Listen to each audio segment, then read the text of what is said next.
Proverbs chapter 3. My son, do not forget my teaching, but let your heart keep my commandments. For length of days and years of life and peace they will add to you. Let not steadfast love and faithfulness forsake you. Bind them around your neck. Write them on the tablet of your heart, so you will find favor and good success in the sight of God and man.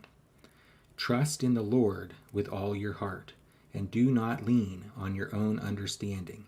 In all your ways acknowledge him, and he will make straight your paths. Be not wise in your own eyes. Fear the Lord, and turn away from evil. It will be healing to your flesh, and refreshment to your bones. Honor the Lord with your wealth, and with the first fruits of all your produce. Then your barns will be filled with plenty, and your vats will be bursting with wine. My son, do not despise the Lord's discipline, or be wary of his reproof. For the Lord reproves him whom he loves, as a father the son in whom he delights. Blessed is the one who finds wisdom, and the one who gets understanding. For the gain from her is better than gain from silver, and her profit better than gold. She is more precious than jewels, and nothing you desire can compare with her. Long life is in her right hand. In her left hand are riches and honor. Her ways are ways of pleasantness, and all her paths are peace. She is a tree of life to those who lay hold of her. Those who hold her fast are called blessed. The Lord by wisdom founded the earth. By understanding he established the heavens. By his knowledge the deeps broke open, and the clouds dropped down the dew. My son, do not lose sight of these. Keep sound wisdom and discretion, and they will be life for your soul, and adornment for your neck. Then you will walk on your way securely, and your foot will not stumble. If you lie down, you will not be afraid. When you lie down, your sleep will be sweet. Do not be afraid of sudden terror, or of the ruin of the wicked when it comes. For the Lord will be your confidence, and will keep your foot from being caught. Do not withhold good from those to whom it is due, when it is in your power to do it. Do not say to your neighbor, "Go and come again tomorrow, I will give it," when you have it with you. Do not plan evil against your neighbor, who dwells trustingly beside you. Do not contend with a man for no reason, when he has done you no harm. Do not envy a man of violence, and do not choose any of his ways. For the devious person is an abomination to the Lord, but the upright are in his confidence. The Lord's curse is on the house of the wicked, but he blesses the dwelling of the righteous. Toward the scorners he is scornful, but to the humble he gives favor. The wise will inherit honor, but fools get disgrace.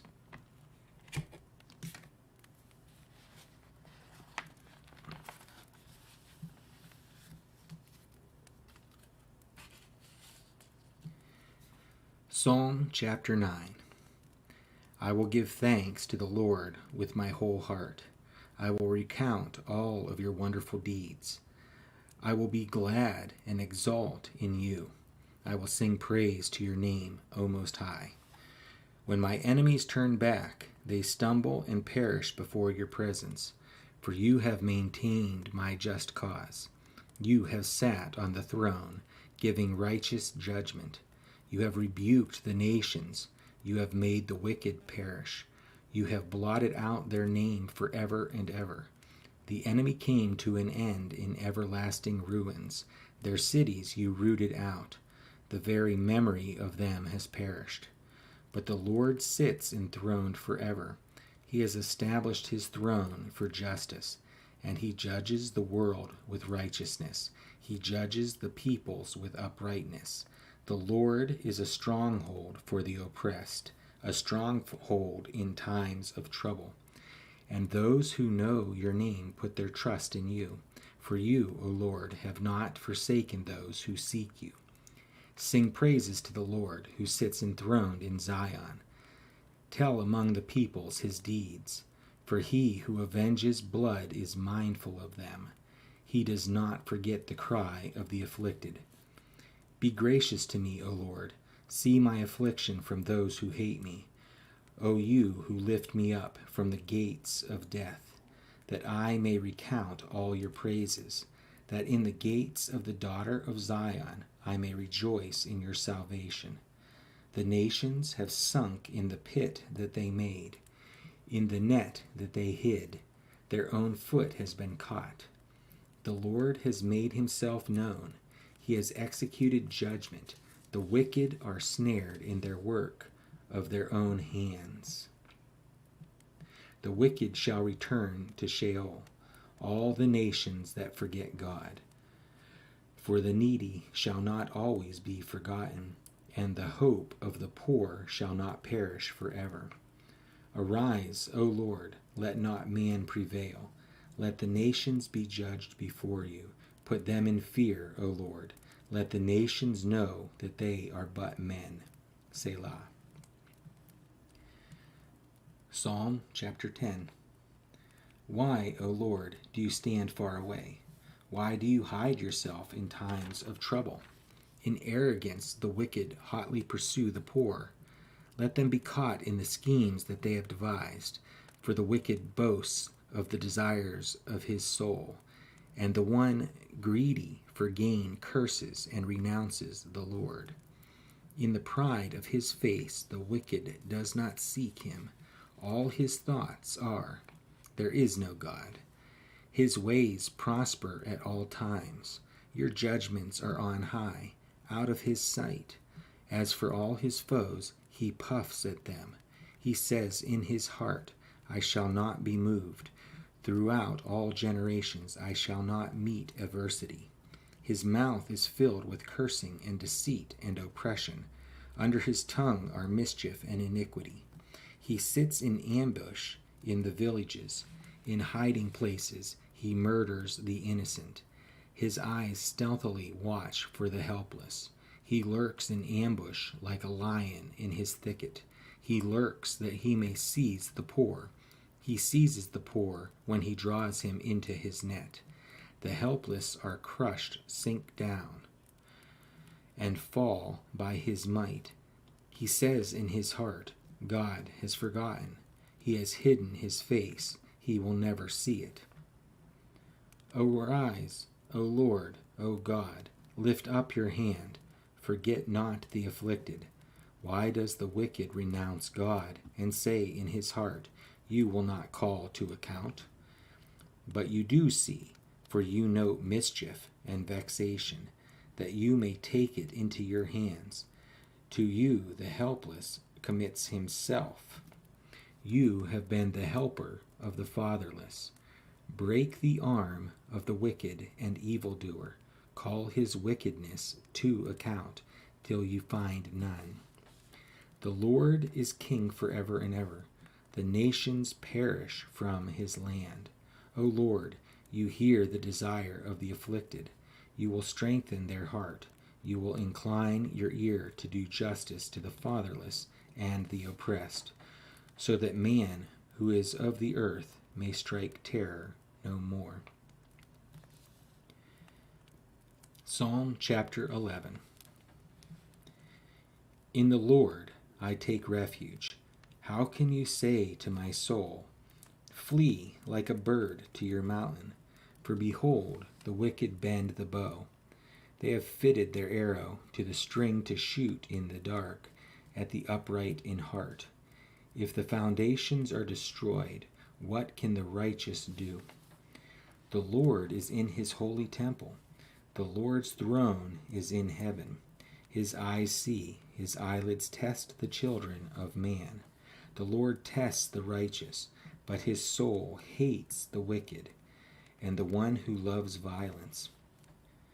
Let him rain coals on the wicked, Fire and sulfur and a scorching wind shall be the portion of their cup. For the Lord is righteous. He loves righteous deeds. The upright shall behold his face. Psalm chapter 12. Save, O Lord, for the godly one is gone, for the faithful have vanished from among the children of man. Everyone utters lies to his neighbor. With flattering lips and a double heart they speak. May the Lord cut off all flattering lips, the tongue that makes great boasts. Those who say, with our tongue we will prevail, our lips are with us. Who is master over us? Because the poor are plundered, because the needy groan, I will now arise, says the Lord. I will place him in the safety for which he longs. The words of the Lord are pure words, like silver refined in a furnace on the ground, purified 7 times. You, O Lord, will keep them. You will guard us from this generation forever.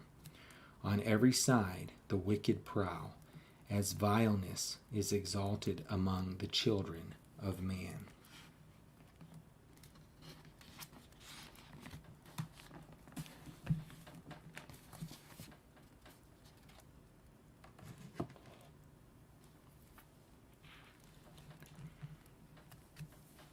Genesis chapter 19. The 2 angels came to Sodom in the evening, and Lot was sitting in the gate of Sodom.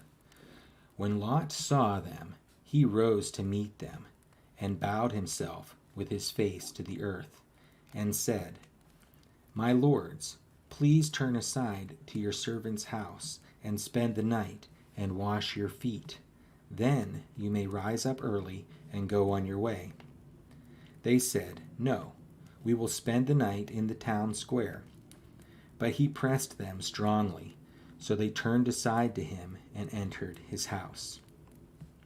And he made them a feast and baked unleavened bread, and they ate.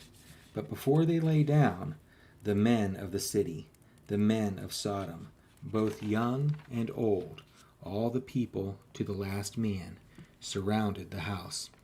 And they called to Lot, Where are the men who came to you tonight? Bring them out to us, that we may know them.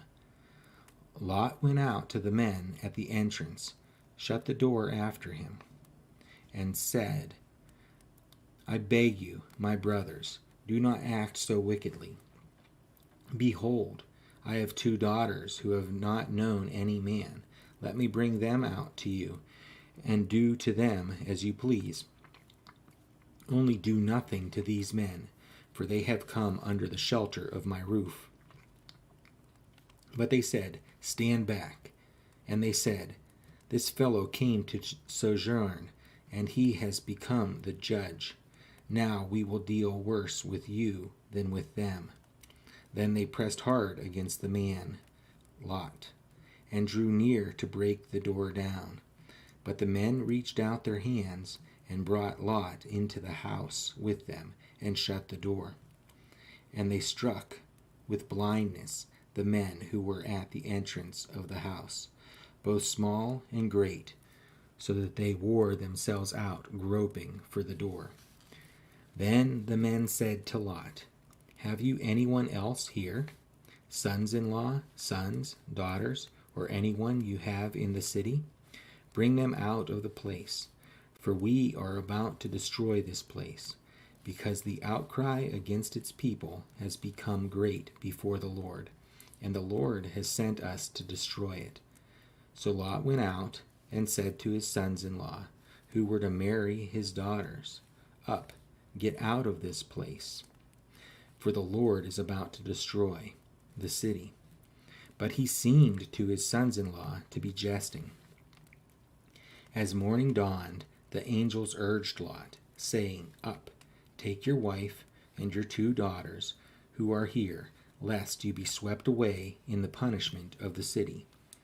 But he lingered, So the men seized him and his wife and his 2 daughters by the hand, the Lord being merciful to him, and they brought him out and set him outside the city. And as they brought them out, one said, "Escape for your life. Do not look back or stop anywhere in the valley. Escape to the hills, lest you be swept away." And Lot said to them, "Oh no, my lords, behold, your servant has found favor in your sight, and you have shown me great kindness in the saving my life. But I cannot escape to the hills, lest the disaster overtake me, and I die. Behold, this city is near enough to flee to, and it is a little one. Let me escape there. Is it not a little one? And my life will be saved." He said to him, "Behold, I grant you this favor also, that I will not overthrow the city of which you have spoken. Escape there quickly, for I can do nothing till you arrive there." Therefore, the name of the city was called Zoar. The sun had risen on the earth when Lot came to Zoar. Then the Lord rained on Sodom and Gomorrah sulfur and fire from the Lord out of heaven. And he overthrew those cities, and all the valley, and all the inhabitants of the cities, and what grew on the ground. But Lot's wife behind him looked back, and she became a pillar of salt. And Abraham went early in the morning to the place where he had stood before the Lord, and he looked down toward Sodom and Gomorrah, and toward all the land of the valley. And he looked, and, behold, the smoke of the land went up like the smoke of a furnace. So it was that, when God destroyed the cities of the valley, God remembered Abraham, and sent Lot out of the midst of the overthrow, when he overthrew the cities in which Lot had lived. Now Lot went up out of Zoar, and lived in the hills with his 2 daughters, for he was afraid to live in Zoar. So he lived in a cave with his 2 daughters.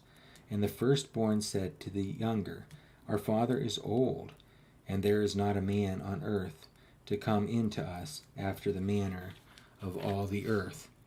Come, let us make our father drink wine, and we will lie with him, that we may preserve offspring from our father." So they made their father drink wine that night, and the firstborn went in and lay with her father. He did not know when she lay down or when she arose.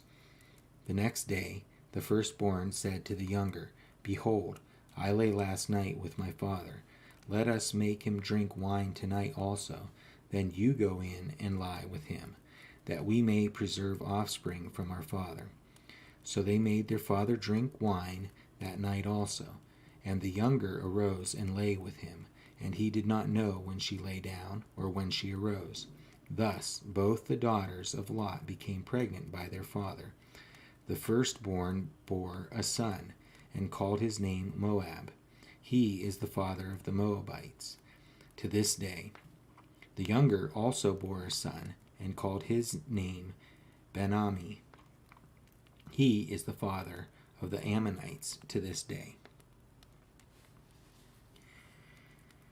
Genesis chapter 20. From there Abraham journeyed toward the territory of the Negeb, and lived between Kadesh and Shur, and he sojourned in Gerar. And Abraham said of Sarah his wife, "She is my sister." And Abimelech, king of Gerar, sent and took Sarah. But God came to Abimelech in a dream by night, and said to him, "Behold, you are a dead man, because of the woman whom you have taken, for she is a man's wife." Now Abimelech had not approached her, so he said, "Lord, will you kill an innocent people? Did he not himself say to me, 'She is my sister'? And she herself said, 'He is my brother'? In the integrity of my heart and the innocence of my hands I have done this." Then God said to him in the dream, "Yes, I know that you have done this in the integrity of your heart, and it was I who kept you from sinning against me. Therefore I did not let you touch her." Now then, return the man's wife, for he is a prophet, so that he will pray for you, and you shall live. But if you do not return her, know that you shall surely die, you and all who are yours."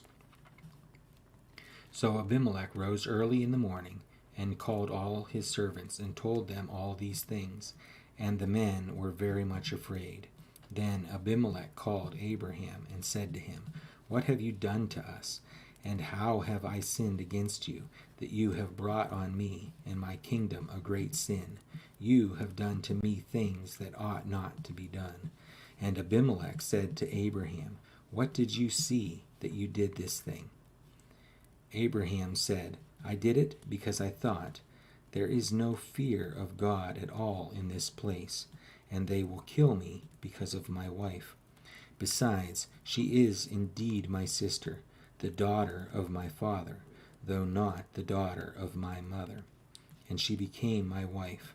And when God caused me to wander from my father's home, I said to her, 'This is the kindness you must do me. At every place to which we come, say of me, he is my brother.' Then Abimelech took sheep and oxen and male servants and female servants and gave them to Abraham, and returned Sarah his wife to him. And Abimelech said, 'Behold, my land is before you. Dwell where it pleases you.' To Sarah he said, 'Behold, I have given your brother 1,000 pieces of silver. It is a sign of your innocence in the eyes of all who are with you, and before everyone you are vindicated.' Then Abraham prayed to God, and God healed Abimelech, and also healed his wife and female slaves, so that they bore children, for the Lord had closed all the wombs of the house of Abimelech because of Sarah, Abraham's wife." Genesis chapter 21. The Lord visited Sarah as he had said, and the Lord did to Sarah as he had promised. And Sarah conceived and bore Abraham a son in his old age, at the time of which God had spoken to him. Abraham called the name of his son who was born to him, whom Sarah bore him, Isaac.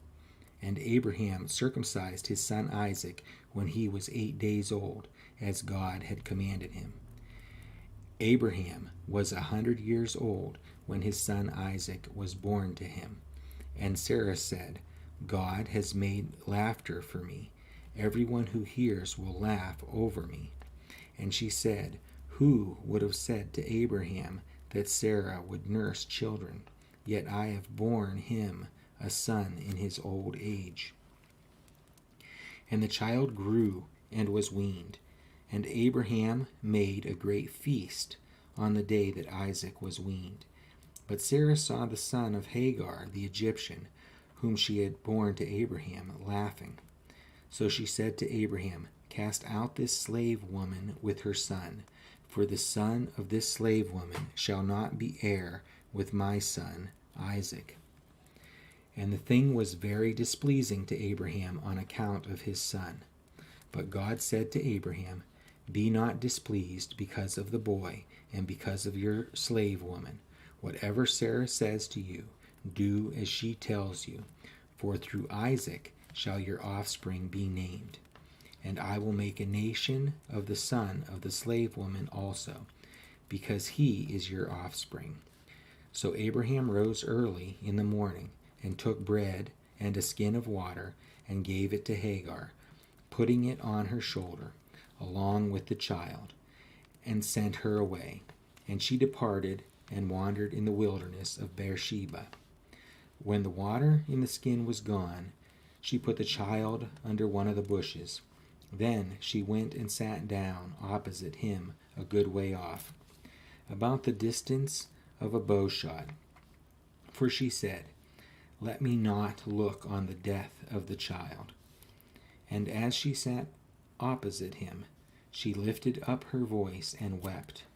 And God heard the voice of the boy. And the angel of God called to Hagar from heaven and said to her, "What troubles you, Hagar? Fear not, for God has heard the voice of the boy where he is. Up, lift up the boy, and hold him fast with your hand, for I will make him into a great nation." Then God opened her eyes, and she saw a well of water. And she went and filled the skin with water, and gave the boy a drink. And God was with the boy, and he grew up. He lived in the wilderness, and became an expert with the bow. He lived in the wilderness of Paran, and his mother took a wife for him from the land of Egypt. At that time, Abimelech and Phicol, the commander of his army, said to Abraham, "God is with you in all that you do.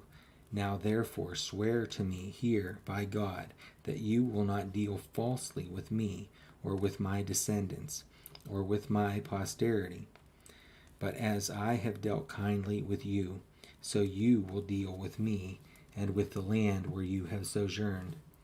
And Abraham said, "I will swear." When Abraham reproved Abimelech about a well of water that Abimelech's servants had seized, Abimelech said, "I do not know who has done this thing. You did not tell me, and I have not heard of it until today."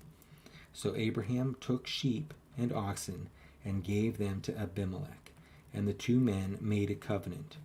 Abraham set 7 ewe lambs of the flock apart, and Abimelech said to Abraham, "What is the meaning of these 7 ewe lambs that you have set apart?" And he said, "These 7 ewe lambs you will take from my hand, that this may be a witness for me that I dug this well." Therefore that place was called Beersheba, because there both of them swore an oath. So they made a covenant at Beersheba. Then Abimelech and Phicol, the commander of his army, rose up and returned to the land of the Philistines. Abraham planted a tamarisk tree in Beersheba, and called there on the name of the Lord, the everlasting God. And Abraham sojourned many days in the land of the Philistines. Genesis chapter 22. After these things, God tested Abraham and said to him, "Abraham." And he said, "Here I am." He said, "Take your son, your only son Isaac, whom you love, and go to the land of Moriah, and offer him there as a burnt offering on one of the mountains of which I shall tell you." So Abraham rose early in the morning, saddled his donkey, and took 2 of his young men with him, and his son Isaac. And he cut the wood for the burnt offering, and arose and went to the place of which God had told him. On the 3rd day Abraham lifted up his eyes and saw the place from afar. Then Abraham said to his young men, "Stay here with the donkey. I and the boy will go over there and worship, and come again to you." And Abraham took the wood of the burnt offering and laid it on Isaac his son.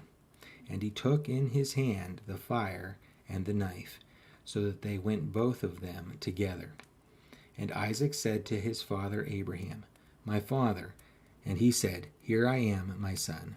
He said, "Behold, the fire and the wood, but where is the lamb for a burnt offering?" Abraham said, "God will provide for himself the lamb for a burnt offering, my son." So they went both of them together. When they came to the place of which God had told him, Abraham built the altar there, and laid the wood in order, and bound Isaac his son, and laid him on the altar, on top of the wood. Then Abraham reached out his hand and took the knife to slaughter his son. But the angel of the Lord called to him from heaven, and said, "Abraham, Abraham." And he said, "Here I am." He said, "Do not lay your hand on the boy, or do anything to him. For now I know that you fear God, seeing you have not withheld your son, your only son, from me." And Abraham lifted up his eyes and looked, and behold, behind him was a ram caught in a thicket by his horns. And Abraham went and took the ram and offered it up as a burnt offering instead of his son. So Abraham called the name of that place, "The Lord will provide." As it is said to this day, "On the mount of the Lord it shall be provided." And the angel of the Lord called to Abraham a second time from heaven and said, "By myself I have sworn, declares the Lord, because you have done this and have not withheld your son, your only son. I will surely bless you, and I will surely multiply your offspring as the stars of heaven and as the sand that is on the seashore. And your offspring shall possess the gate of his enemies, and in your offspring shall all the nations of the earth be blessed. Because you have obeyed my voice." So Abraham returned to his young men, and they arose and went together to Beersheba. And Abraham lived at Beersheba. Now after these things it was told to Abraham, "Behold, Milcah also has borne children to your brother Nahor, Uz his firstborn, Buz his brother, Kemuel the father of Aram, Kesed, Hazo, Pildash, Jilaph, Bethuel. Bethuel fathered Rebekah. These 8 Milcah bore to Nahor, Abraham's brother. Moreover, his concubine, whose name was Reumah, bore Tebah, Gaham, Tahash, and Maacah. Genesis chapter 23. Sarah lived 127 years. These were the years of the life of Sarah. And Sarah died at Kiriath Arba, that is Hebron, in the land of Canaan. And Abraham went in to mourn for Sarah, and to weep for her. And Abraham rose up from before his dead, and said to the Hittites, "I am a sojourner and a foreigner among you. Give me property among you for a burying place, that I may bury my dead out of my sight." The Hittites answered Abraham, "Hear us, my lord. You are a prince of God among us. Bury your dead in the choicest of our tombs.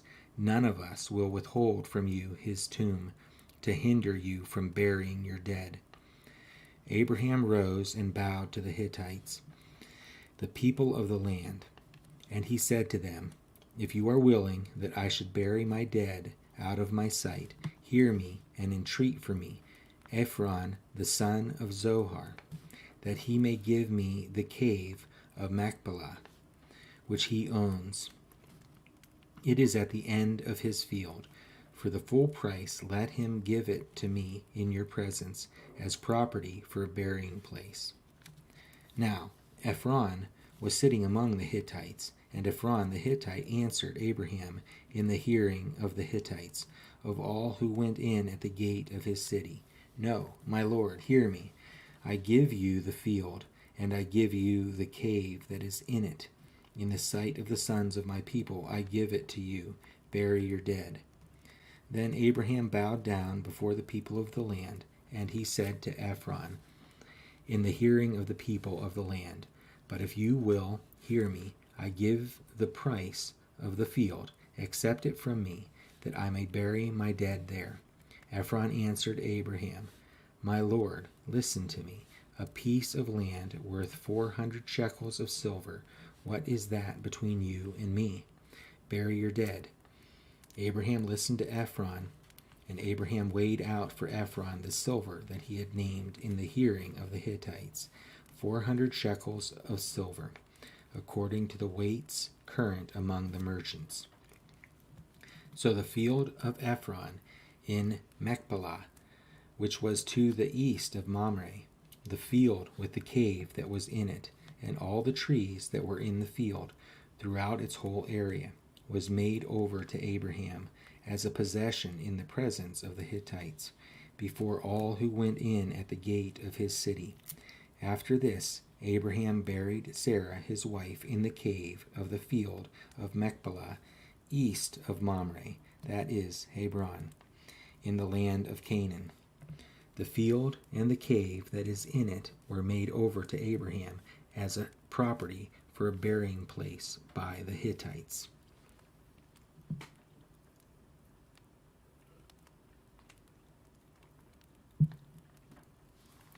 Genesis chapter 24.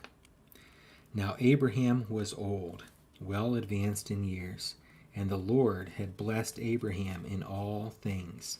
And Abraham said to his servant, the oldest of his household, who had charge of all that he had, put your hand under my thigh, that I may make you swear by the Lord, the God of heaven and God of the earth, that you will not take a wife for my son from the daughters of the Canaanites, among whom I dwell, but will go to my country and to my kindred, and take a wife for my son Isaac.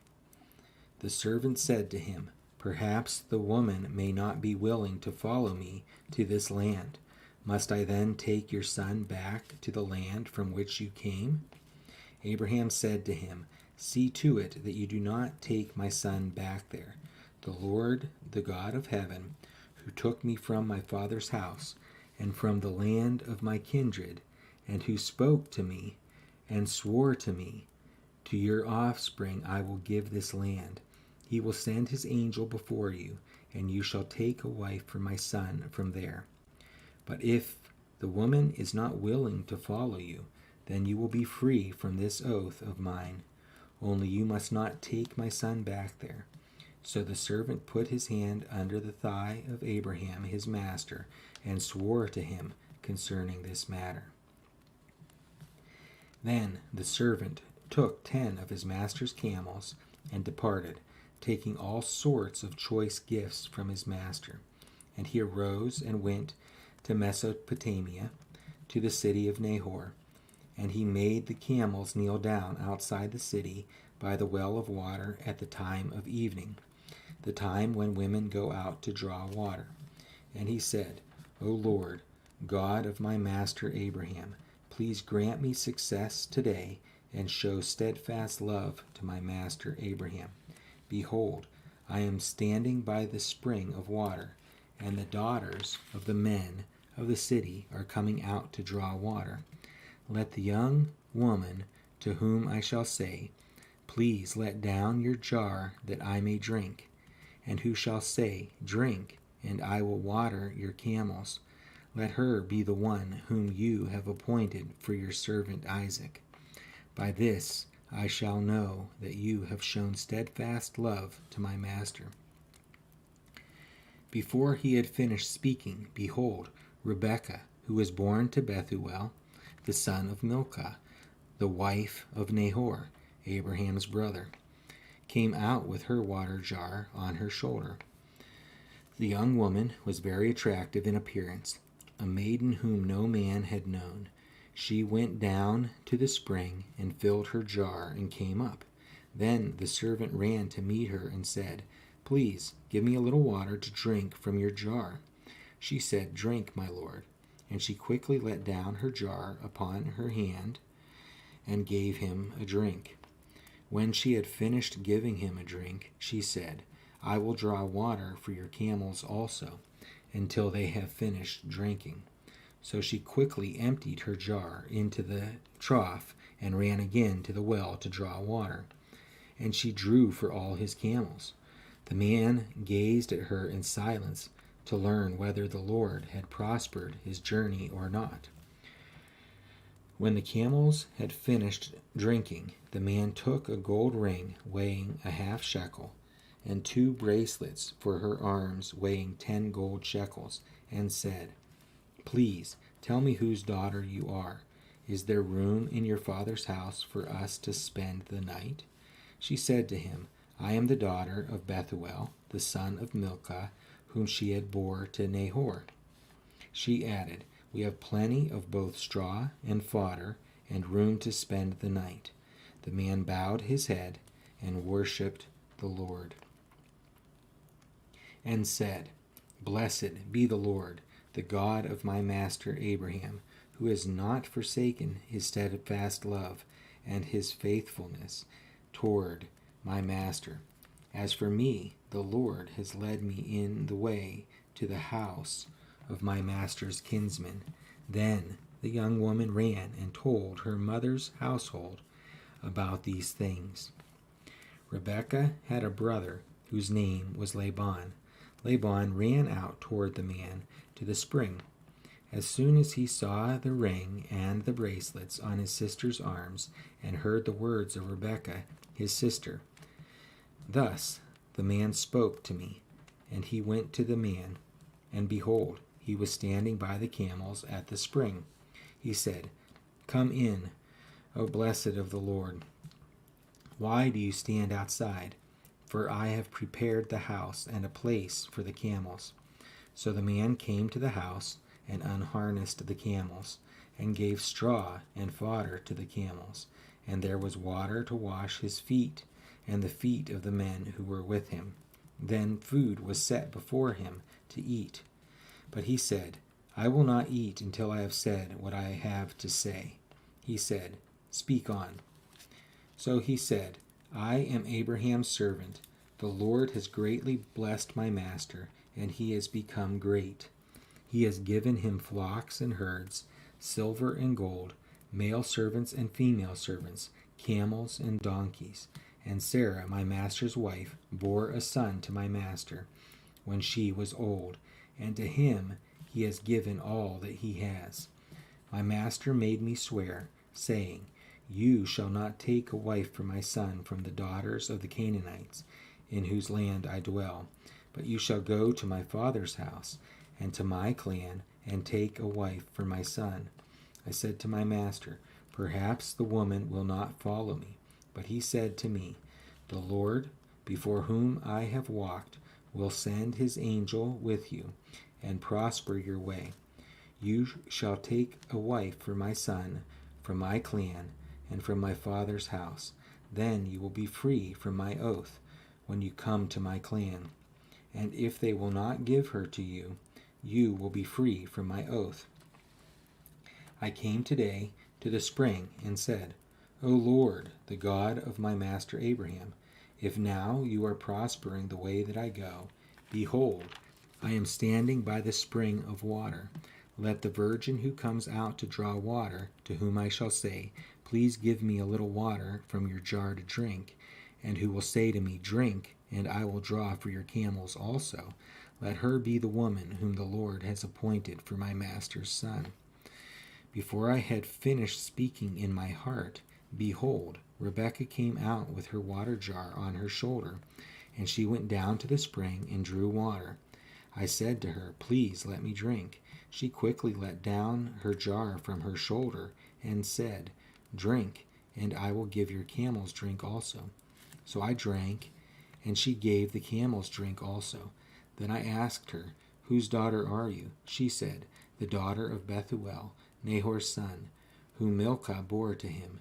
So I put the ring on her nose and the bracelets on her arms. Then I bowed my head and worshipped the Lord, and blessed the Lord, the God of my master Abraham, who had led me by the right way to take the daughter of my master's kinsman for his son. Now, then, if you are going to show steadfast love and faithfulness to my master, tell me, and if not, tell me, that I may turn to the right hand or to the left." Then Laban and Bethuel answered and said, "The thing has come from the Lord. We cannot speak to you bad or good. Behold, Rebekah is before you. Take her and go, and let her be the wife of your master's son, as the Lord has spoken." When Abraham's servant heard their words, he bowed himself to the earth before the Lord. And the servant brought out jewelry of silver and of gold, and garments, and gave them to Rebekah. He also gave to her brother and to her mother costly ornaments. And he and the men who were with him ate and drank, and they spent the night there. When they arose in the morning, he said, "Send me away to my master."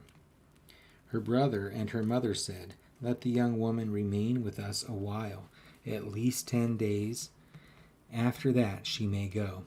But he said to them, Do not delay me, since the Lord has prospered my way. Send me away, that I may go to my master. They said, Let us call the young woman and ask her. And they called Rebekah and said to her, Will you go with this man? She said, I will go. So they sent away Rebekah, their sister, and her nurse, and Abraham's servant and his men. And they blessed Rebekah and said to her, Our sister, may you become thousands of 10,000s, and may your offspring possess the gate of those who hate him. Then Rebekah and her young woman arose and rode on the camels and followed the man. Thus the servant took Rebekah and went his way. Now Isaac had returned from Beer Lahai and was dwelling in the Negeb. And Isaac went out to meditate in the field toward evening.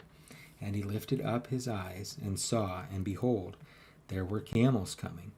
And Rebekah lifted up her eyes, and when she saw Isaac, she dismounted from the camel. And she said to the servant, Who is that man walking in the field to meet us? The servant said, It is my master. So she took her veil and covered herself. And the servant told Isaac all the things that he had done. Then Isaac brought her into the tent of Sarah his mother, and took Rebekah, and she became his wife, and he loved her. So Isaac was comforted after his mother's death.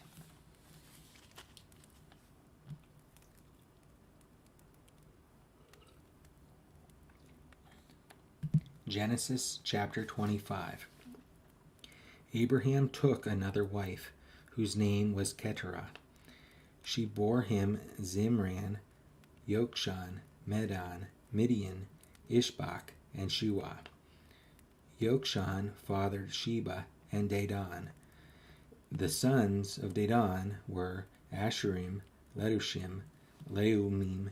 The sons of Midian were Ephah, Epher, Hanok, Abidah, and Eldah. All these were the children of Keturah.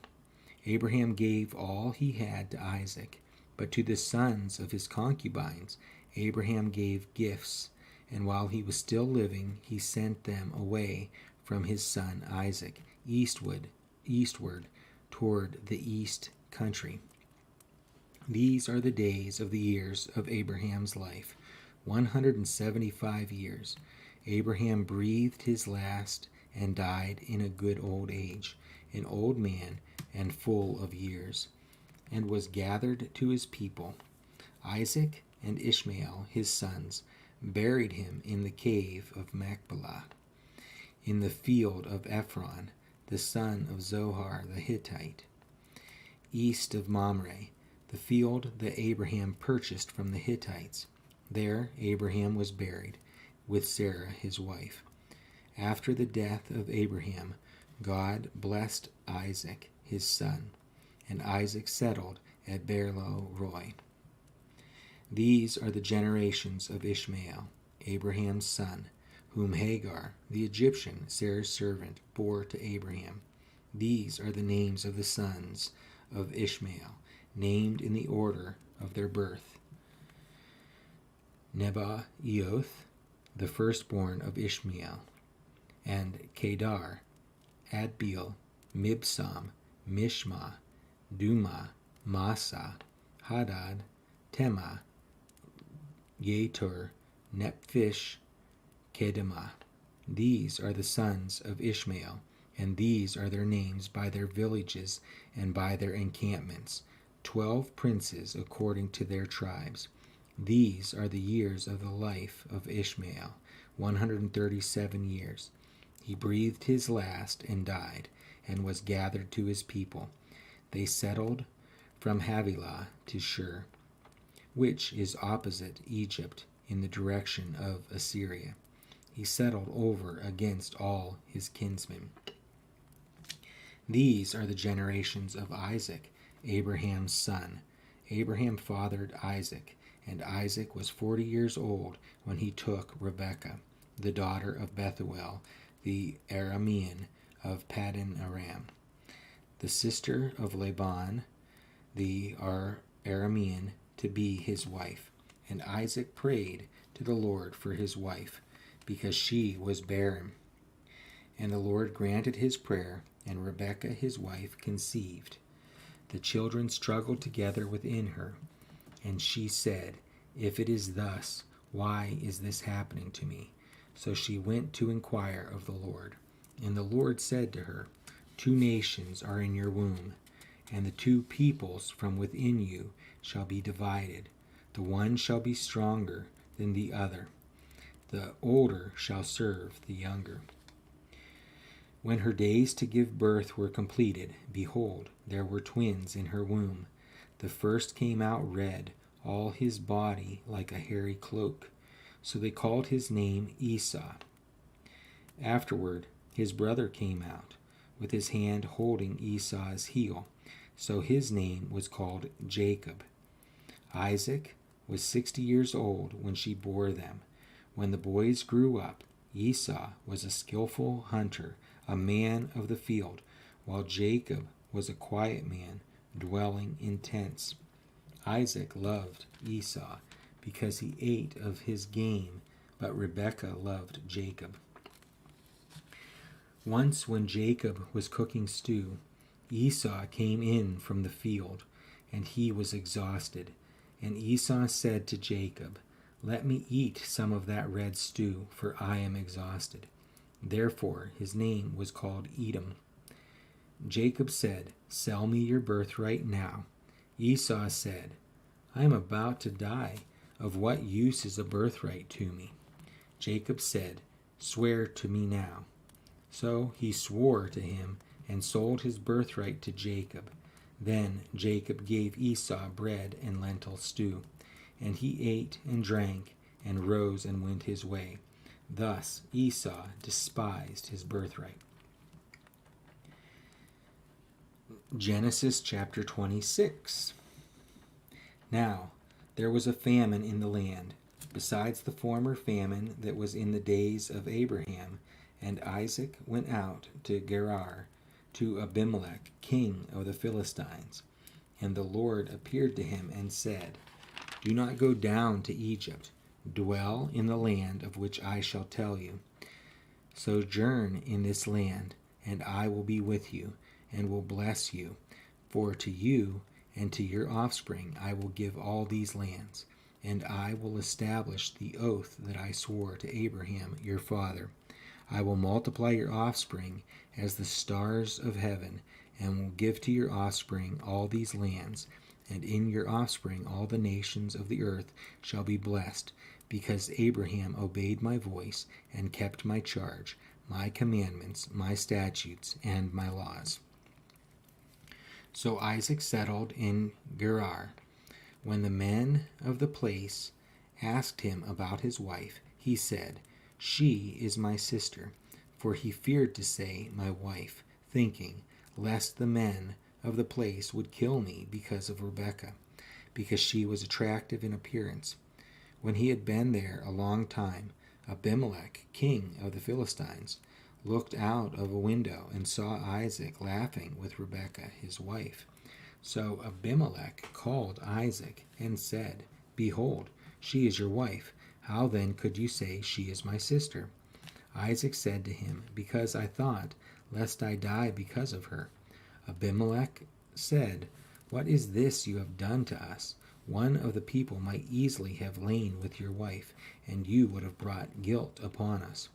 So Abimelech warned all the people, saying, "Whoever touches this man or his wife shall surely be put to death." And Isaac sowed in that land, and reaped in the same year 100-fold. The Lord blessed him, and the man became rich, and gained more and more until he became very wealthy. He had possessions of flocks and herds, and many servants, so that the Philistines envied him. Now the Philistines had stopped and filled with earth all the wells that his father's servants had dug in the days of Abraham his father. And Abimelech said to Isaac, "Go away from us, for you are much mightier than we." So Isaac departed from there and encamped in the valley of Gerar and settled there. And Isaac dug again the wells of water that had been dug in the days of Abraham his father, which the Philistines had stopped after the death of Abraham.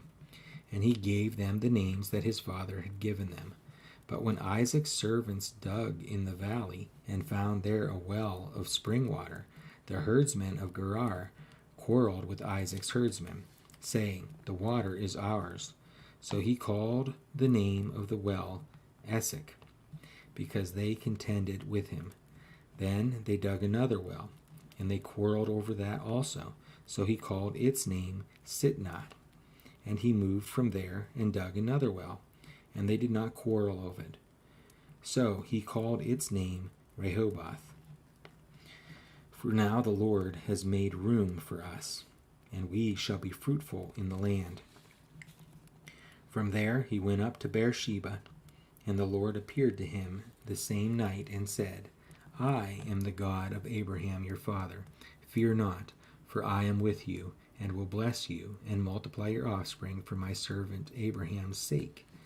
So he built an altar there, and called upon the name of the Lord, and pitched his tent there, and there Isaac's servants dug a well.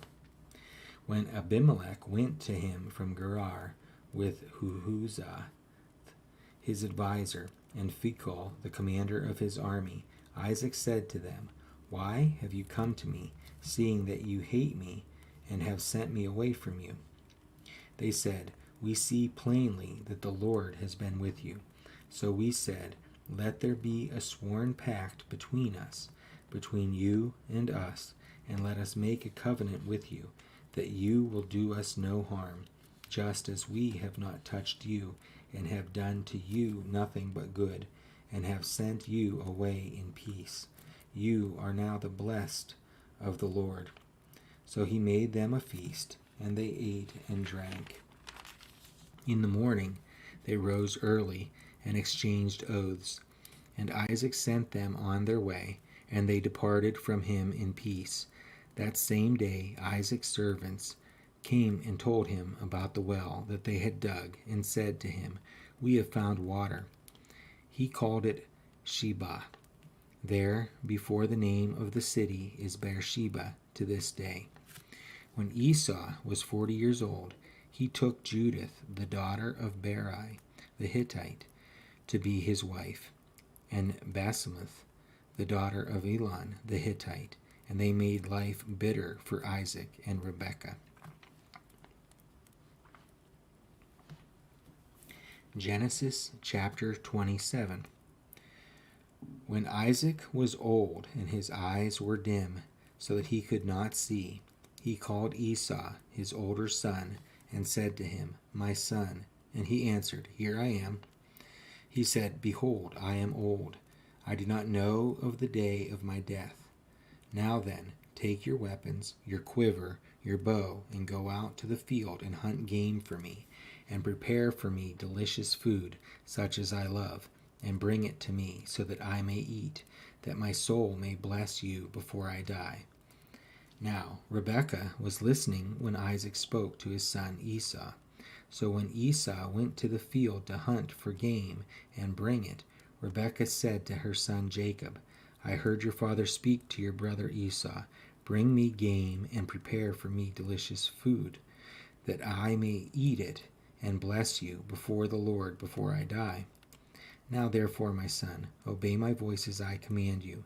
Go to the flock and bring me 2 good young goats, so that I may prepare from them delicious food for your father, such as he loves. And you shall bring it to your father to eat, so that he may bless you before he dies." But Jacob said to Rebekah his mother, "Behold, my brother Esau is a hairy man, and I am a smooth man. Perhaps my father will feel me, and I shall seem to be mocking him, and bring a curse upon myself, and not a blessing." His mother said to him, "Let your curse be on me, my son. Only obey my voice, and go, bring them to me." So he went and took them and brought them to his mother. and his mother prepared delicious food, such as his father loved. Then Rebekah took the best garments of Esau, her older son, which were with her in the house, and put them on Jacob, her younger son. And the skins of the young goats she put on his hands and on the smooth part of his neck. And she put the delicious food and the bread which she had prepared into the hand of her son Jacob. So he went in to his father and said, My father. And he said, Here I am. Who are you, my son? Jacob said to his father, I am Esau, your firstborn. I have done as you have told me. Now sit up and eat of my game, that your soul may bless me. But Isaac said to his son, How is it that you have found it so quickly, my son? He answered, Because the Lord your God granted me success. Then Isaac said to Jacob, Please come near, that I may feel you, my son, to know whether you are really my son Esau or not. So Jacob went near to Isaac, his father, who felt him, and said, The voice is Jacob's voice, but the hands are the hands of Esau. And he did not recognize him, because his hands were hairy like his brother, Esau's hands. So he blessed him and said, Are you really my son Esau? He answered, I am. Then he said, Bring it near to me, that I may eat of my son's game and bless you. So he brought it near to him, and he ate, and he brought him wine, and he drank. Then his father Isaac said to him, Come near and kiss me, my son. So he came near and kissed him. And Isaac smelled the smell of his garments, and blessed him, and said, See, the smell of my son is as the smell of a field that the Lord has blessed. May God give you of the dew of heaven, and of the fatness of the earth, and plenty of grain and wine.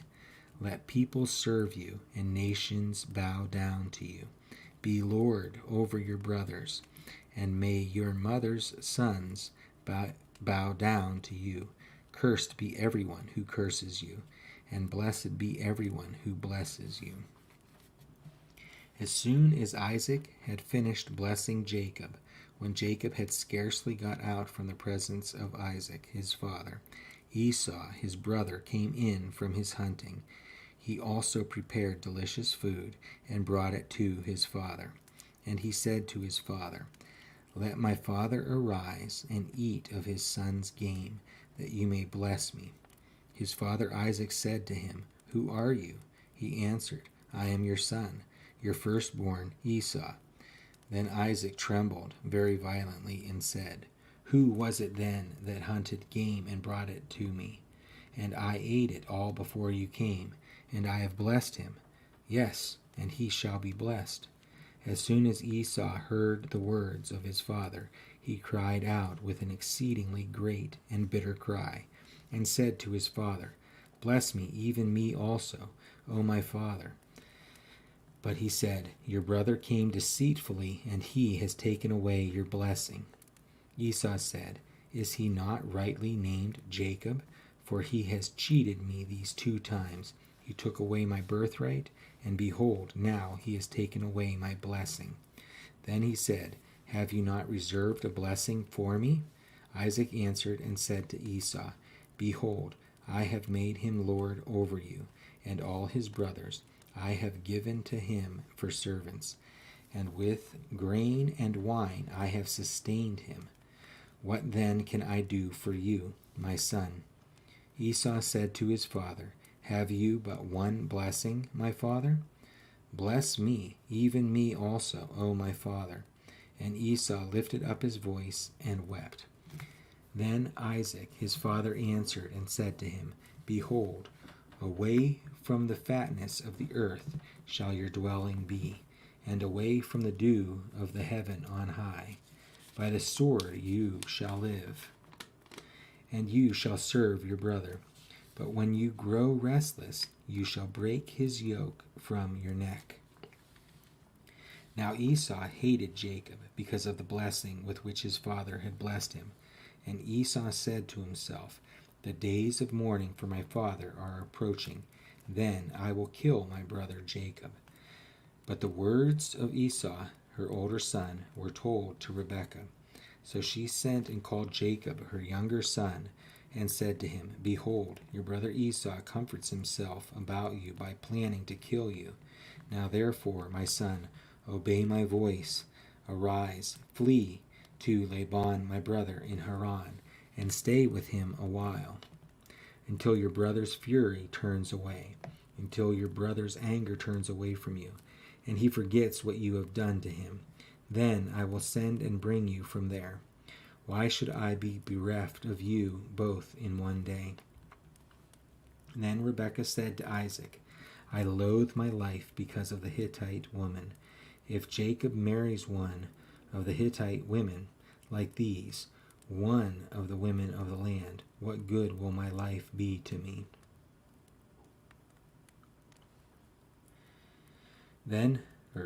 Genesis chapter 28. Then Isaac called Jacob and blessed him and directed him, "You must not take a wife from the Canaanite women. Arise, go to Paddan Aram and the house of Bethuel, your mother's father, and take as your wife from there one of the daughters of Laban, your mother's brother. God Almighty bless you and make you fruitful and multiply you, that you may become a company of people. May he give the blessings of Abraham to you and to your offspring with you, that you may take possession of the land of your sojournings that God gave to Abraham." Thus Isaac sent Jacob away, and he went to Paddan Aram to Laban, the son of Bethuel, the Aramean, the brother of Rebekah, Jacob's and Esau's mother. Now Esau saw that Isaac had blessed Jacob and sent him away to Paddan Aram to take a wife from there, and that as he blessed him, he directed him, "You must not take a wife from the Canaanite women," and that Jacob had obeyed his father and his mother and gone to Paddan Aram. So when Esau saw that the Canaanite women did not please Isaac his father, Esau went to Ishmael and took as his wife, besides the wives he had, Mahalath, the daughter of Ishmael, Abraham's son, the sister of Nebaioth. Jacob left Beersheba and went toward Haran. And he came to a certain place and stayed there that night, because the sun had set. Taking one of the stones of the place, he put it under his head and lay down in that place to sleep. And he dreamed. And behold, there was a ladder set up on the earth, and the top of it reached to heaven. And behold, the angels of God were ascending and descending on it. And behold, the Lord stood above it and said, "I am Lord, the God of Abraham your father, and the God of Isaac. The land on which you lie I will give to you and to your offspring. Your offspring shall be like the dust of the earth, and you shall spread abroad to the west and to the east and to the north and to the south. And in you and your offspring shall all the families of the earth be blessed. Behold, I am with you and will keep you wherever you go, and will bring you back to this land, for I will not leave you until I have done what I have promised you." Then Jacob awoke from his sleep and said, "Surely the Lord is in this place, and I did not know it." And he was afraid and said, "How awesome is this place! This is none other than the house of God, and this is the gate of heaven." So early in the morning Jacob took the stone that he had put under his head and set it up for a pillar and poured oil on top of it. He called the name of that place Bethel, but the name of the city was Luz at the first. Then Jacob made a vow, saying, "If God will be with me and will keep me in this way that I go, and will give me bread to eat and clothing to wear, so that I come again to my father's house in peace, then the Lord shall be my God, and this stone, which I have set up for a pillar, shall be God's house. And of all that you give me, I will give a full tenth to you.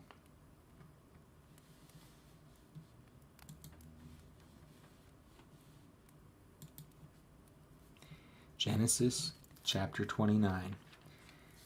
Then Jacob went on his journey and came to the land of the people of the east.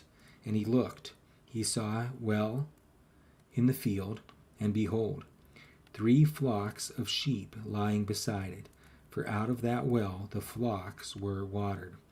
The stone on the well's mouth was large, and when all the flocks were gathered there, the shepherds would roll the stone from the mouth of the well and water the sheep, and put the stone back in its place over the mouth of the well. Jacob said to them, My brothers, where do you come from? They said, We are from Haran. He said to them, Do you know Laban, the son of Nahor? They said, We know him. He said to them, Is it well with him? They said, It is well. And see, Rachel, his daughter, is coming with the sheep. He said, Behold, it is still high day. It is not time for the livestock to be gathered together. Water the sheep and go. Pasture them. But they said, We cannot until all the flocks are gathered together, and the stone is rolled from the mouth of the well. Then we will water the sheep. While he was still speaking with them, Rachel came with her father's sheep, for she was a shepherdess. Now as soon as Jacob saw Rachel, the daughter of Laban, his mother's brother, and the sheep of Laban, his mother's brother, Jacob came near and rolled the stone from the well's mouth and watered the flock of Laban, his mother's brother. Then Jacob kissed Rachel and wept aloud. And Jacob told Rachel that he was her father's kinsman, and that he was Rebekah's son. And she ran and told her father. As soon as Laban heard the news about Jacob, his sister's son, he ran to meet him, and embraced him, and kissed him, and brought him to his house. Jacob told Laban all these things, and Laban said to him, Surely you are my bone and my flesh. And he stayed with him a month. Then Laban said to Jacob, Because you are my kinsman, should you therefore serve me for nothing? Tell me, what shall your wages be? Now Laban had 2 daughters. The name of the older was Leah, and the name of the younger was Rachel. Leah's eyes were weak, but Rachel was beautiful in form and appearance. Jacob loved Rachel, and he said, I will serve you 7 years for your younger daughter, Rachel. Laban said, It is better that I give her to you than I should give her to any other man. Stay with me. So Jacob served 7 years for Rachel, and they seemed to him but a few days because of the love he had for her. Then Jacob said to Laban, Give me my wife, that I may go in to her, for my time is completed. So Laban gathered together all the people of the place and made a feast. But in the evening he took his daughter Leah and brought her to Jacob, and he went in to her. Laban gave his female servant Zilpah to his daughter Leah to be her servant. And in the morning, behold, it was Leah. And Jacob said to Laban, What is this you have done to me? Did I not serve with you for Rachel? Why then have you deceived me? Laban said, It is not so done in our country to give the younger before the firstborn. Complete the week of this one, and we will give you the other also in return for serving me another 7 years. Jacob did so, and completed her week. Then Laban gave him his daughter Rachel to be his wife. Laban gave his female servant Bilhah to his daughter Rachel to be her servant. So Jacob went in to Rachel also, and he loved Rachel more than Leah, and served Laban for another 7 years. When the Lord saw that Leah was hated, he opened her womb, but Rachel was barren. And Leah conceived and bore a son, and she called his name Reuben. For she said, Because the Lord has looked upon my affliction, for now my husband will love me. She conceived again and bore a son, and said, Because the Lord has heard that I am hated, he has given me this son also. And she called his name Simeon. Again she conceived and bore a son, and said, Now this time my husband will be attached to me, because I have borne him 3 sons. Therefore his name was called Levi. And she conceived again and bore a son, and said, This time I will praise the Lord. Therefore she called his name Judah. Then she ceased bearing. Genesis chapter 30. When Rachel saw that she bore Jacob no children, she envied her sister. She said to Jacob, Give me children, or I shall die. Jacob's anger was kindled against Rachel, and he said, Am I in the place of God, who has withheld from you the fruit of the womb? Then she said, Here is my servant Bilhah. Go into her, so that she may give birth on my behalf, that even I may have children through her. So she gave him her servant Bilhah as a wife, and Jacob went into her, and Bilhah conceived and bore Jacob a son. Then Rachel said, God has judged me, and has also heard my voice, and given me a son. Therefore she called his name Dan. Rachel's servant Bilhah conceived again, and bore Jacob a second son. Then Rachel said, With mighty wrestlings I have wrestled with my sister, and have prevailed. So she called his name Naphtali.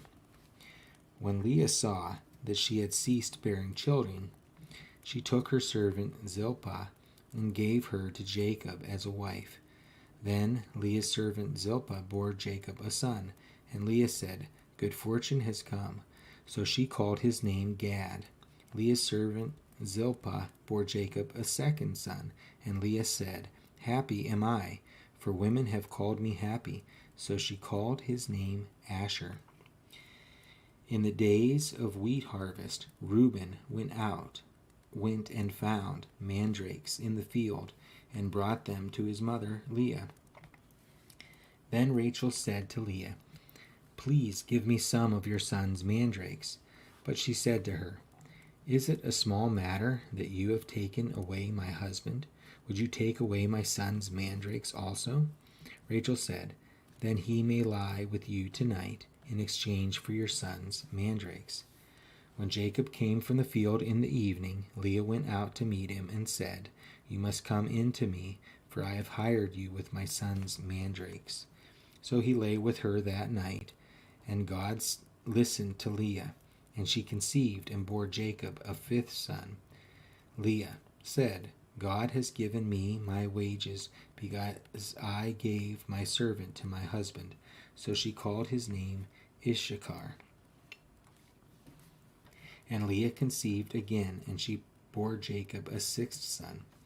Then Leah said, God has endowed me with a good endowment. Now my husband will honor me, because I have borne him 6 sons. So she called his name Zebulun. Afterward she bore a daughter, and called her name Dinah. Then God remembered Rachel, and God listened to her, and opened her womb. She conceived and bore a son, and said, God has taken away my reproach. And she called his name Joseph, saying, May the Lord add to me another son. As soon as Rachel had borne Joseph, Jacob said to Laban, Send me away, that I may go to my own home and country. Give me my wives and my children, for whom I have served you, that I may go, for you know the service that I have given you. But Laban said to him, If I have found favor in your sight, I have learned by divination that the Lord has blessed me because of you. Name your wages, and I will give it. Jacob said to him, You yourself know how I have served you, and how your livestock has fared with me, for you had little before I came, and it has increased abundantly. And the Lord has blessed you wherever I turned. But now, when shall I provide for my own household also? He said, "What shall I give you?" Jacob said, "You shall not give me anything, if you will do this for me. I will again pasture your flock and keep it. Let me pass through all your flock today, removing from it every speckled and spotted sheep and every black lamb, and the spotted and speckled among the goats, and they shall be my wages. So my honesty will answer for me later, when you come to look into my wages with you. Every one that is not speckled and spotted among the goats, and black among the lambs, if found with me, shall be counted stolen." Laban said, "Good, let it be as you have said." But that day Laban removed the male goats that were striped and spotted, and all the female goats that were speckled and spotted, every one that had white on it, and every lamb that was black, and put them in the charge of his sons. And he set a distance of 3 days' journey between himself and Jacob pastured the rest of Laban's flock. Then Jacob took fresh sticks of poplar and almond and plane trees, and peeled white streaks in them, exposing the white of the sticks. He set the sticks that he had peeled in front of the flocks, in the troughs, that is, the watering places, where the flocks came to drink. And since they bred when they came to drink, the flocks bred in front of the sticks, and so the flocks brought forth striped, speckled, and spotted. And Jacob separated the lambs, and set the faces of the flocks toward the striped, and all the black in the flock of Laban. He put his own droves apart, and did not put them with Laban's flock. Whenever the stronger of the flock were breeding, Jacob would lay the sticks in the troughs before the eyes of the flock, and they might breed among the sticks. But for the feebler of the flock, he would not lay them there. So the feebler would be Laban's, and the stronger Jacob's. Thus the man increased greatly, and had large flocks, female servants and male servants, and camels and donkeys.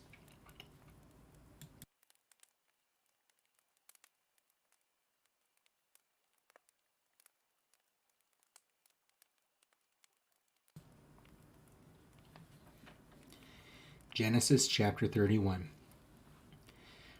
Now Jacob heard that the sons of Laban were saying, "Jacob has taken all that our fathers, and from what was our father's, he has gained all this wealth." And Jacob saw that Laban did not regard him with favor as before. Then the Lord said to Jacob, "Return to the land of your fathers and to your kindred, and I will be with you." So Jacob sent and called Rachel and Leah into the field where his flock was, and said to them, "I see that your father does not regard me with favor as he did before, but the God of my father has been with me. You know that I have served your father with all my strength, yet your father has cheated me and changed my wages 10 times. But God did not permit him to harm me. If he said, 'The spotted shall be your wages,' then all the flock bore spotted. And if he said, 'The striped shall be your wages,' then all the flock bore striped. Thus God has taken away the livestock of your father and given them to me. In the breeding season of the flock, I lifted up my eyes and saw in a dream that the goats that mated with the flock were striped, spotted, and mottled. Then the angel of God said to me in the dream, 'Jacob.' And I said, 'Here I am.' And he said, 'Lift up your eyes and see. All the goats that mate with the flock are striped, spotted, and mottled, for I have seen all that Laban is doing to you. I am the God of Bethel, where you anointed a pillar and made a vow to me. Now arise, go out from this land, and return to the land of your kindred.' Then Rachel and Leah answered and said to him, Is there any portion or inheritance left to us in our father's houses? Are we not regarded by him as foreigners? For he has sold us, and he has indeed devoured our money. All the wealth that God has taken away from our father belongs to us and to our children. Now then, whatever God has said to you, do." So Jacob arose and set his sons and his wives on camels. He drove away all his livestock, all his property that he had gained, the livestock in his possession that he had acquired in Padanaram, to go to the land of Canaan, to his father Isaac. Laban had gone to shear his sheep, and Rachel stole her father's household gods. And Jacob tricked Laban the Aramean by not telling him that he intended to flee. He fled with all that he had, and arose and crossed the Euphrates, and set his face toward the hill country of Gilead. When it was told Laban on the third day that Jacob had fled, he took his kinsmen with him and pursued him for 7 days, and followed close after him into the hill country of Gilead. But God came to Laban the Aramean in a dream by night, and said to him, "Be careful not to say anything to Jacob, either good or bad."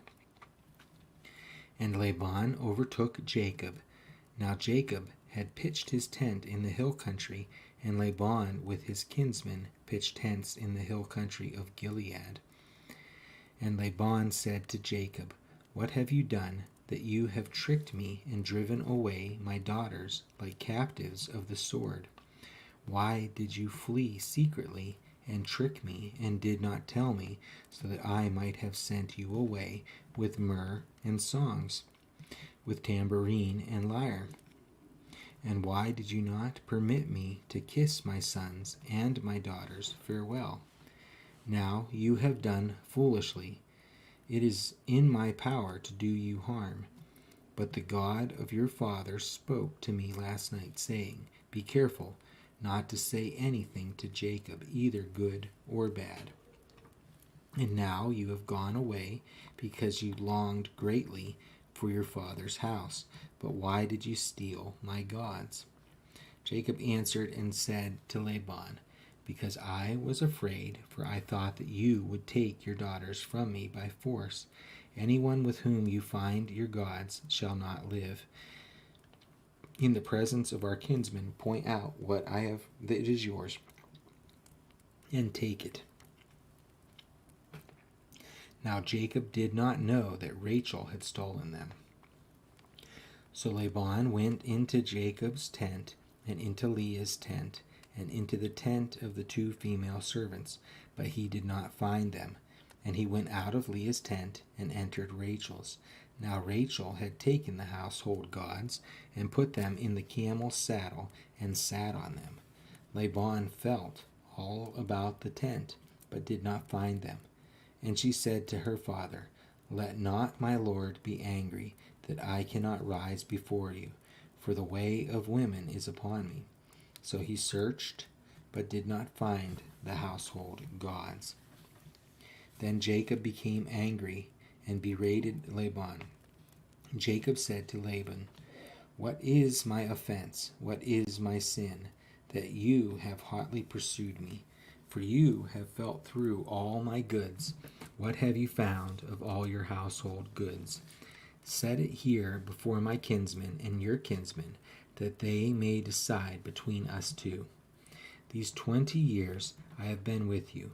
Your ewes and your female goats have not miscarried, and I have not eaten the rams of your flocks.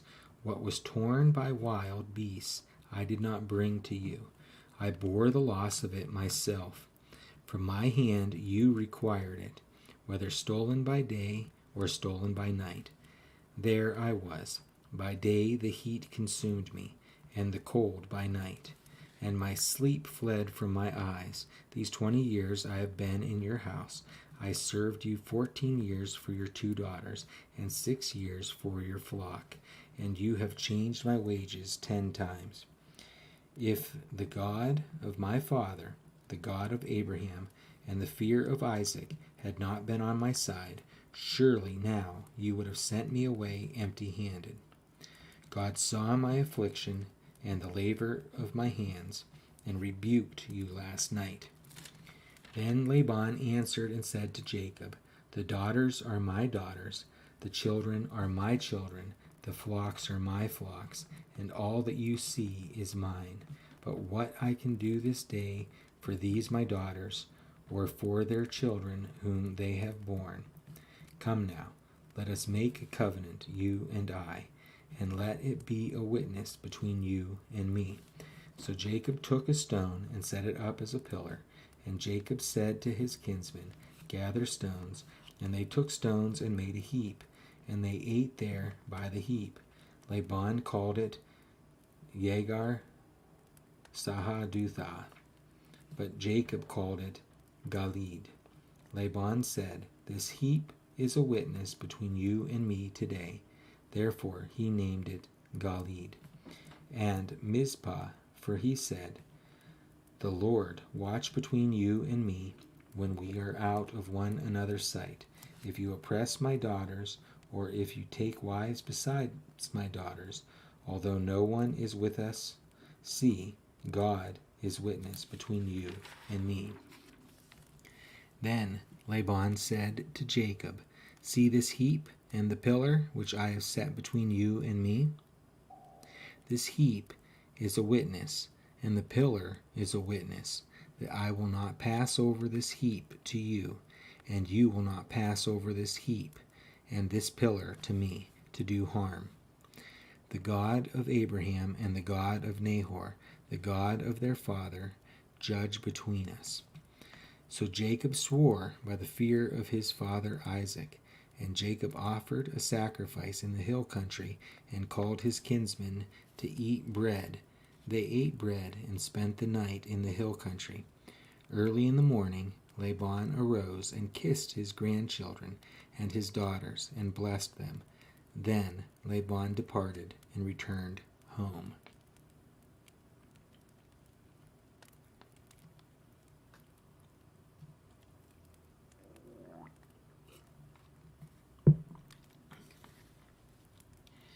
Genesis chapter 32. Jacob went on his way, and the angels of God met him. And when Jacob saw them, he said, This is God's camp. So he called the name of that place Mahanaim.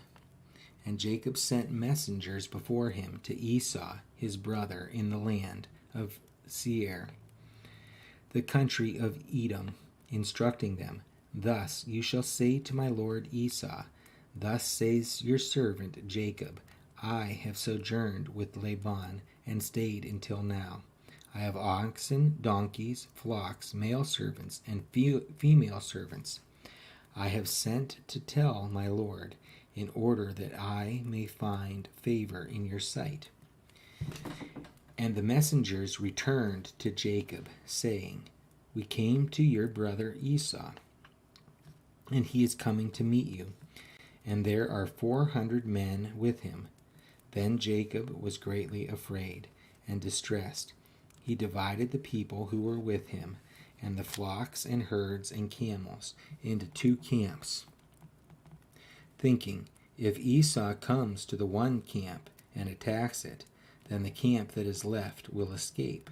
And Jacob said, O God of my father Abraham, and God of my father Isaac, O Lord, who said to me, Return to your country and to your kindred, that I may do you good. I am not worthy of the least of all the deeds of steadfast love, and all the faithfulness that you have shown to your servant. For with only my staff I crossed this Jordan, and now I have become 2 camps. Please deliver me from the hand of my brother, from the hand of Esau, for I fear him, that he may come and attack me, the mothers with the children. But you said, I will surely do you good, and make your offspring as the sand of the sea, which cannot be numbered for multitude. So he stayed there that night, and from what he had with him he took a present for his brother Esau, 200 female goats and 20 male goats, 200 ewes and 20 rams, 30 milking camels and their calves, 40 cows and 10 bulls, 20 female donkeys and 10 male donkeys. These he handed over to his servants, every drove by itself, and said to his servants, Pass on ahead of me, and put a space between drove and drove. He instructed the first, When Esau, my brother, meets you and asks you, To whom do you belong? Where are you going? And whose are these ahead of you? Then you shall say, They belong to your servant Jacob. They are a present sent to my lord Esau. And moreover, he is behind us. He likewise instructed the second and the third, and all who followed the droves. You shall say the same thing to Esau when you find him. And you shall say, Moreover, your servant Jacob is behind us, for he thought, I may appease him with the present that goes ahead of me, and afterward I shall see his face. Perhaps he will accept me. So the present passed on ahead of him, and he himself stayed that night in the camp. The same night he arose and took his 2 wives, his 2 female servants, and his 11 children, and crossed the ford of Jabbok. He took them and sent them across the stream, and everything else that he had, and Jacob was left alone. And a man wrestled with him until the breaking of the day. When the man saw that he did not prevail against Jacob, he touched his hip socket, and Jacob's hip was put out of joint as he wrestled with him. Then he said, Let me go, for the day has broken. But Jacob said, I will not let you go unless you bless me. And he said to him, What is your name? And he said, Jacob. Then he said, Your name shall no longer be called Jacob, but Israel, for you have striven with God and with men, and have prevailed. Then Jacob asked him, Please tell me your name. But he said, Why is it that you ask my name? And there he blessed him. So Jacob called the name of the place Peniel, saying, For I have seen God face to face, and yet my life has been delivered. The sun rose upon him as he passed Penuel, limping because of his hip. Therefore, to this day, the people of Israel do not eat the sinew of the thigh that is on the hip socket, because he touched the socket of Jacob's hip on the sinew of the thigh.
Genesis chapter 33.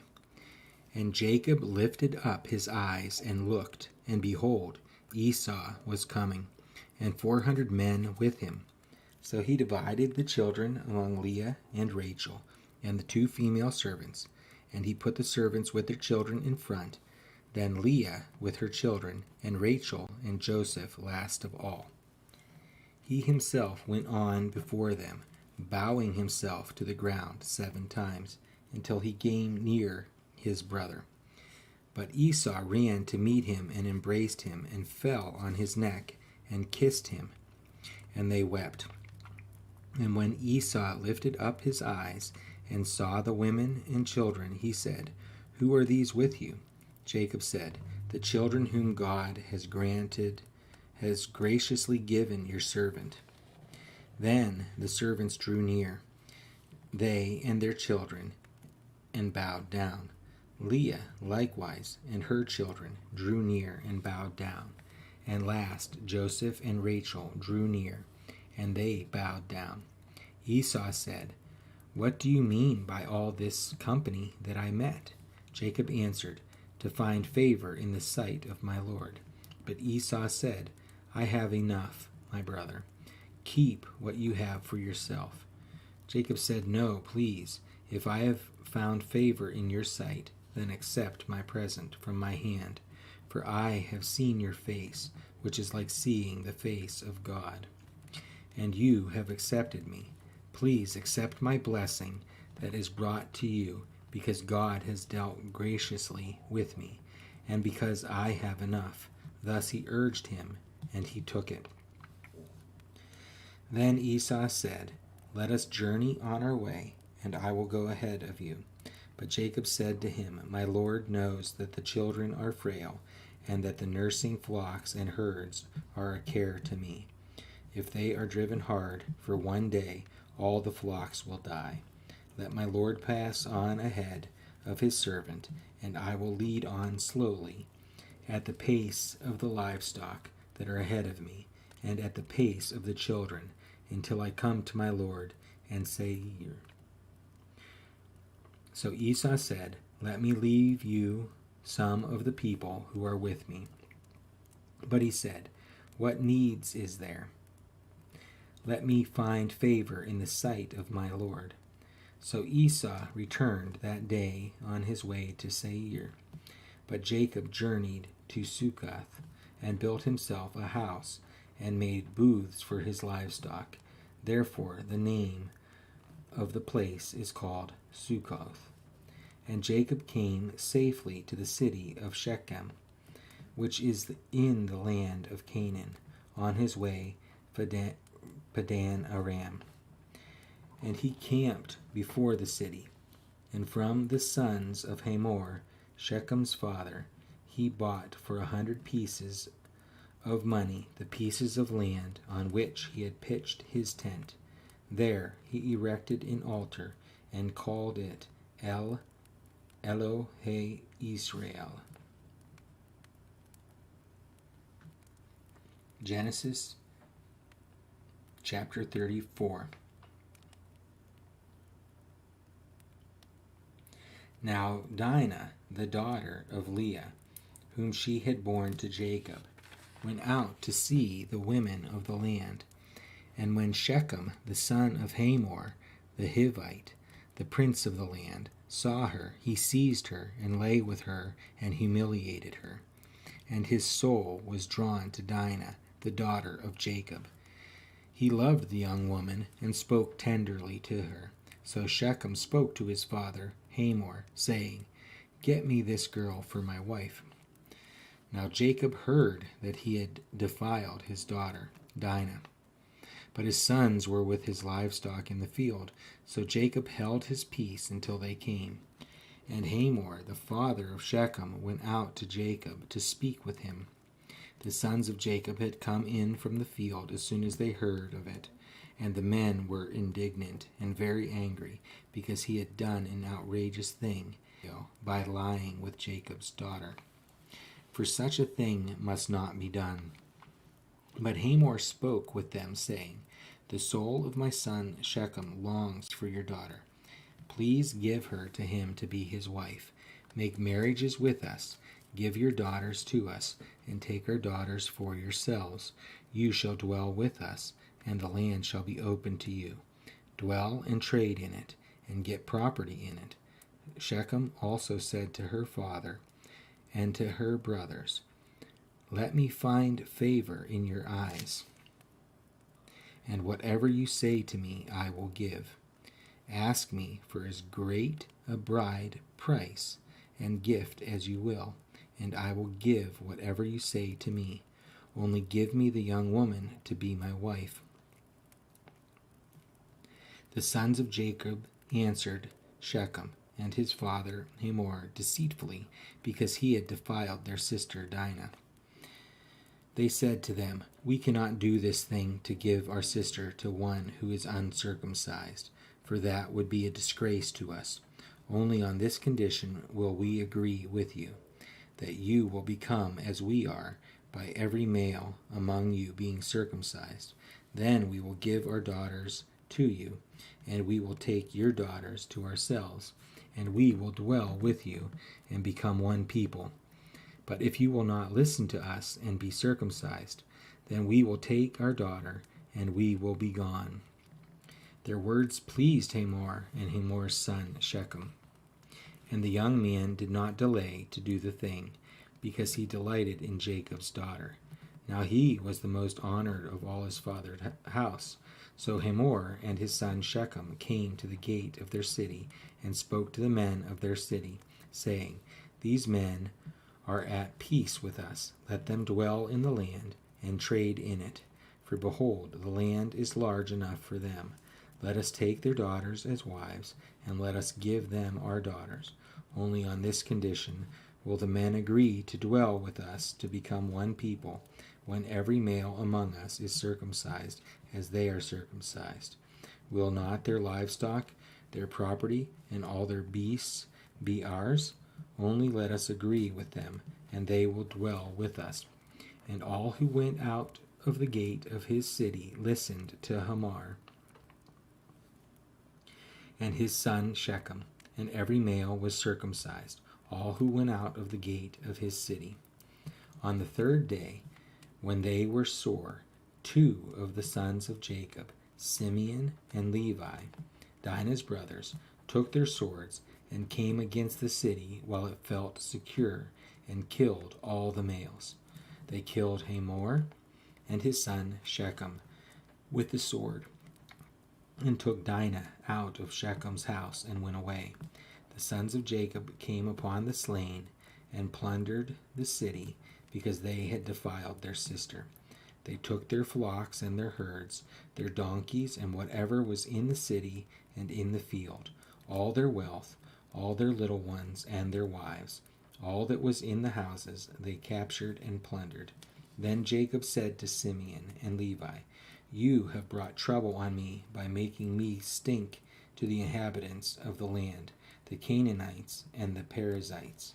My numbers are few, and if they gather themselves against me and attack me, I shall be destroyed, both I and my household. But they said, Should he treat our sister like a prostitute?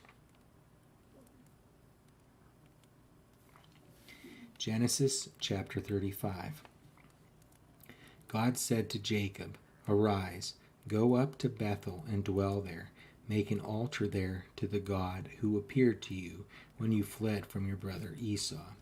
So Jacob said to his household and to all who were with him, Put away the foreign gods that are among you, and purify yourselves, and change your garments. Then let us arise and go up to Bethel, so that I may make there an altar to the God who answers me in the day of my distress, and has been with me wherever I have gone. So they gave to Jacob all the foreign gods that they had, and the rings that were in their ears. Jacob hid them under the terebinth tree that was near Shechem. And as they journeyed, a terror from God fell upon the cities that were around them, so that they did not pursue the sons of Jacob. And Jacob came to Luz, that is Bethel, which is in the land of Canaan, he and all the people who were with him, and there he built an altar. He called the place El Bethel, because there God had revealed himself to him when he fled from his brother. And Deborah, Rebekah's nurse, died, and she was buried under an oak below Bethel. So he called its name Allon Bakuth. God appeared to Jacob again when he came from Padan Aram and blessed him. And God said to him, Your name is Jacob. No longer shall your name be called Jacob, but Israel shall be your name. So he called his name Israel. And God said to him, I am God Almighty. Be fruitful and multiply. A nation and a company of nations shall come from you, and kings shall come from your own body. The land that I gave to Abraham and Isaac I will give to you, and I will give the land to your offspring after you. Then God went up from him in the place where he had spoken with him, and Jacob set up a pillar in the place where he had spoken with him, a pillar of stone. He poured out a drink offering on it, and poured oil on it. So Jacob called the name of the place where God had spoken with him Bethel. Then they journeyed from Bethel. When they were still some distance from Ephrath, Rachel went into labor, and she had hard labor.